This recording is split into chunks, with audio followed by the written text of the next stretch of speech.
ನಮಸ್ಕಾರ ಸ್ನೇಹಿತರೆ, ಇವತ್ತು ನಾನು ಬಂದಿದ್ದೇನೆ ಕೃಷ್ಣಾ ನದಿಯ ತೀರದಲ್ಲಿರುವ ಒಂದು ಅದ್ಭುತ ಐತಿಹಾಸಿಕ ದೇವಾಲಯಕ್ಕೆ. ಇದು ಸಾಮಾನ್ಯ ಶಿವನ ದೇವಾಲಯ ಅಲ್ಲ.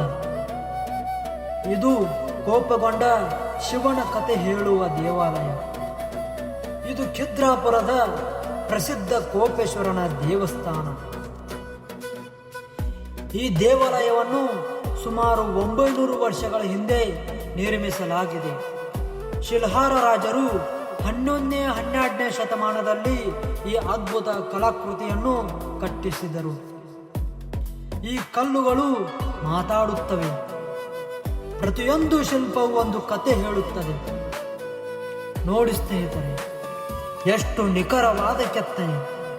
ಇಷ್ಟು ವರ್ಷ ಕಳೆದರೂ ಇನ್ನೂ ಇಷ್ಟು ಚೆನ್ನಾಗಿ ಉಳಿದಿದೆ. ಇದು ನೋಡಿ ಸ್ನೇಹಿತರೆ, ಇದು ಸ್ವರ್ಗ ಮಂಟಪ. ಮೇಲ್ಛಾವಣಿ ತೆರೆದಿದೆ. ಮಧ್ಯದಲ್ಲಿ ನಿಂತು ಆಕಾಶ ನೋಡಿದರೆ ದೇವರ ಲೋಕದ ಅನುಭವ ಬರುತ್ತದೆ. ಈ ದೇವಾಲಯದ ಹಿಂದೆ ಒಂದು ಭಾವನಾತ್ಮಕ ಕಥೆ ಇದೆ. ಸತೀದೇವಿ ಶಿವನ ಪತ್ನಿ. ಅವಳ ತಂದೆ ದಕ್ಷ ಯಜ್ಞ ಮಾಡುತ್ತಿದ್ದಾಗ ಶಿವನನ್ನು ಅವಮಾನಿಸಿದರು. ಅದನ್ನು ಸಹಿಸಿಕೊಳ್ಳಲಾಗದೆ ಸತಿ ತನ್ನ ಜೀವವನ್ನು ತ್ಯಾಗ ಮಾಡಿದರು. ಇದನ್ನು ತಿಳಿದ ಶಿವನು ಕೋಪದಿಂದ ತಲ್ಲಣಿಸಿದರು. ಆ ಕೋಪದ ಸಂಕೇತವೇ ಈ ಸ್ಥಳ.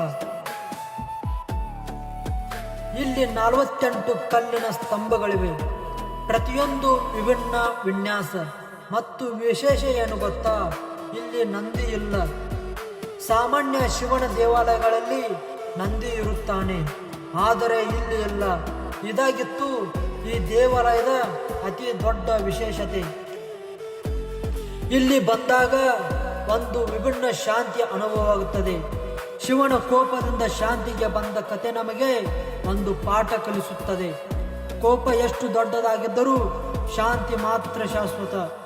ಸ್ನೇಹಿತರೆ, ನೀವು ಯಾವಾಗಲಾದರೂ ಮಹಾರಾಷ್ಟ್ರ ಕರ್ನಾಟಕ ಗಡಿ ಕಡೆ ಬಂದರೆ ಈ ಅದ್ಭುತ ದೇವಾಲಯವನ್ನು ತಪ್ಪದೆ ಭೇಟಿ ನೀಡಿ.